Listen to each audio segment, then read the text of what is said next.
All right, so you sent me a whole stack of articles about this whole cold water immersion thing. Yeah? And, I know you're particularly interested in the mental health benefits. We're Right. talking everything from, you know, quick cold showers to full-on ice baths to even cryotherapy. Yeah, the whole spectrum. Yeah, are you ready to kind of dive in with me and really dissect all this stuff? Let's do it. I think you'll find that the science behind it is even more fascinating than all the hype we hear. Yeah, I have to admit, the idea of like voluntarily getting into freezing cold water makes me shiver a little bit. Yeah. But if there's real evidence to back up these mental health claims, I'm definitely all ears. Okay. So let's start with something that really stood out to me in the research. Okay. The idea that cold water immersion can actually boost your mood. Yeah. Some studies show that even a single quick cold plunge can lead to people feeling fewer negative Lately? emotions and feeling more energized and even more confident.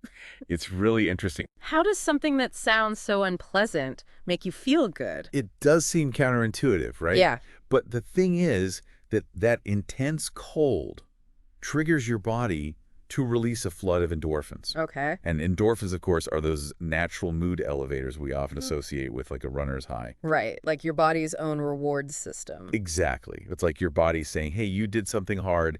Here's a little treat. Wow. And there's even research specifically on cold water swimming, showing that people report increases in things like feeling alert and proud and even inspired after just a few minutes. Really? Just a few minutes in cold water can make you feel like that? That's what the research suggests, yeah. Okay, so there's the endorphin rush, Hmm. but let's be real, that initial high probably fades pretty quickly. Sure. So is there something else at play here that explains those long-term benefits that people who do this regularly report?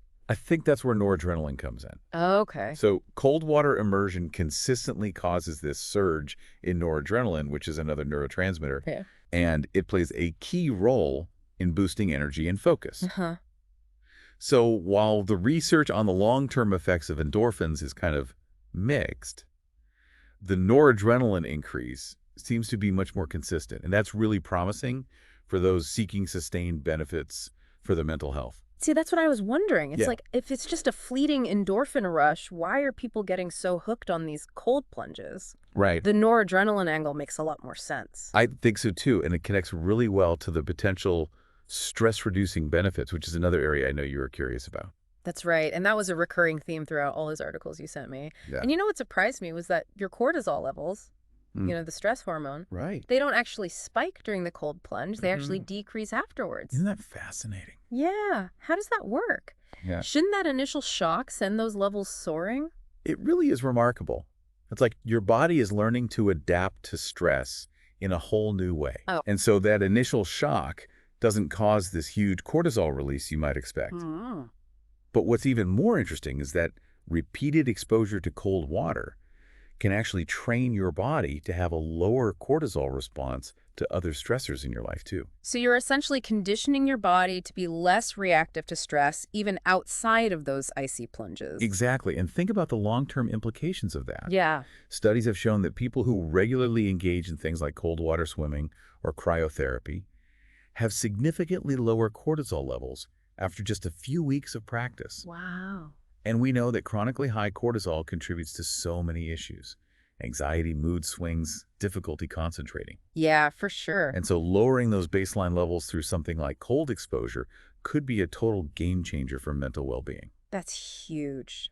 Okay, so you've officially got me intrigued. Right. But I still need to wrap my head around Yeah. how does just cold water trigger these changes in our brains and our bodies?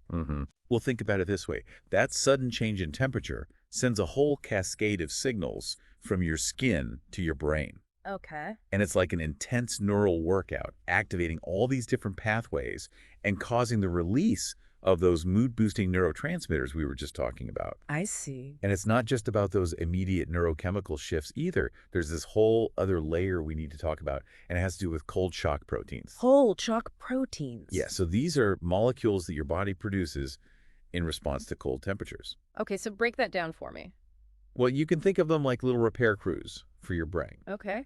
And animal studies have shown that certain cold shock proteins, Mm-hmm. particularly one called RBM3, may actually play a role in protecting your brain from damage Wow. and even promote the repair of those connections between nerve cells. So you're saying that a cold plunge could potentially help keep our brains healthy as we age? Well, it's still early days, Yeah. but that's what the research seems to be suggesting. So what kind of brain health issues are we talking about here? Well, some of the research is looking at things like Alzheimer's and Parkinson's disease. Wow.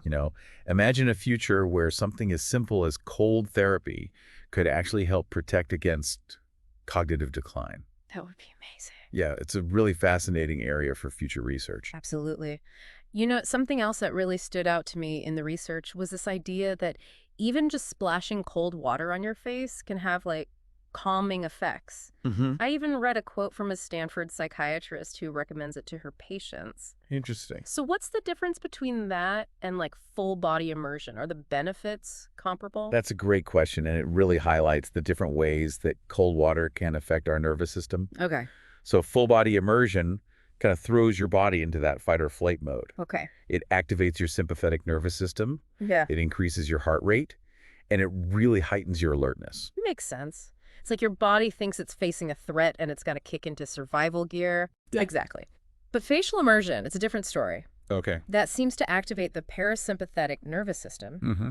which is all about rest and digest. Okay. So it slows your heart rate, Mm-hmm. it promotes relaxation, and it kind of helps conserve energy. So it's like a built-in chill pill. Yeah, you could think of it that way. I've also heard that cold exposure can be really invigorating. Right. How does that fit in with this whole rest and digest response? Well, I think it really depends on the context and the duration of the exposure. Okay. So short bursts of cold, like a quick facial splash, can stimulate that calming vagus nerve response. Uh-huh. But longer, more intense exposures, like a full body plunge, those can lead to that surge in noradrenaline and endorphins, and that creates that invigorating, energized feeling. So strategically choosing how you expose yourself to cold water could be a way to target specific emotional states. I think so, yeah. Full plunge for energy and focus, and a face splash to calm down. Yeah, it's amazing. Yeah, and this Dr. Chawla from Stanford actually suggests incorporating facial immersion as part of a set of techniques called TIPP skills for emotion regulation. TIPP skills. Yeah, it stands for temperature intense exercise, progressive muscle relaxation, and paced breathing. Wow, TIPP skills. I'm going to have to look into that. Yeah, it's pretty interesting. But before I go fill my sink with ice water, Yeah, we need to talk about safety. of course. All this sounds incredible, Right. but cold water can be dangerous. Absolutely. What are some of the risks that we need to be aware of? One of the biggest risks is hypothermia. Right. Your body temperature can drop dangerously low if you stay in cold water for too long. And that can happen more quickly than people realize, especially if you're not used to cold water. So start slow and gradually increase your exposure time as you get acclimated. Exactly.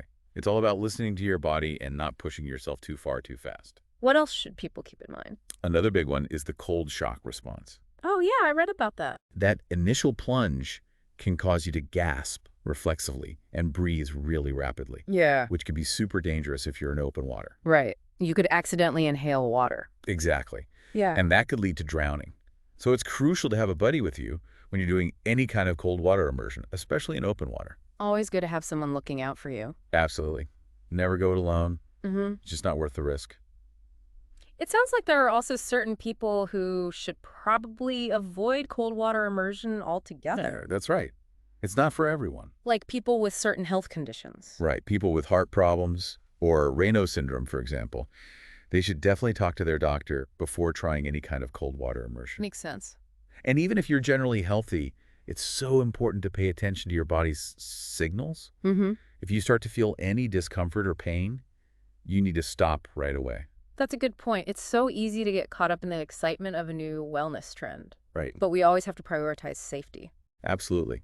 There's a great quote from Dr. Chawla that really sums this up. She said, "This intervention is not for everyone.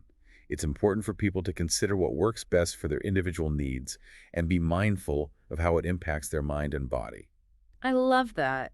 It's a good reminder that we all need to find what feels right for us. Exactly. I have to admit, I started this whole deep dive feeling pretty skeptical about cold water immersion. Yeah. But after going through all this research with you, I'm honestly feeling kind of inspired to try it out. That's awesome. Maybe not a full-blown ice bath just yet, Sure. but I could see myself taking a cold shower in the morning. Yeah, that's a great way to start. I like the idea of easing into it and seeing how my body responds. Exactly. And who knows, maybe one day you'll be taking the plunge into that ice bath. Maybe. just maybe. Well, I'm excited for you to explore it.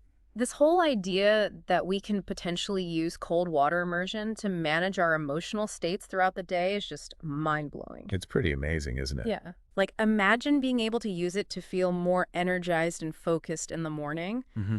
and then use a quick facial immersion to calm down after a stressful meeting or something. It's like having a natural mood regulator right there at your fingertips. Exactly. It's incredible. It really shows you the power of these simple, accessible techniques, And it makes you wonder what other tools are out there just waiting to be discovered. right? There's so much we still don't know about the human body and mind. Exactly. Yeah. So for everyone listening, I encourage you to keep exploring, keep experimenting safely, of course, and let us know what you find. Yeah, we'd love to hear from you. And as always, keep those research requests coming. Absolutely. We're always ready to take a deep dive into whatever fascinating topic you throw our way. Uh, Until next time, keep those brains buzzing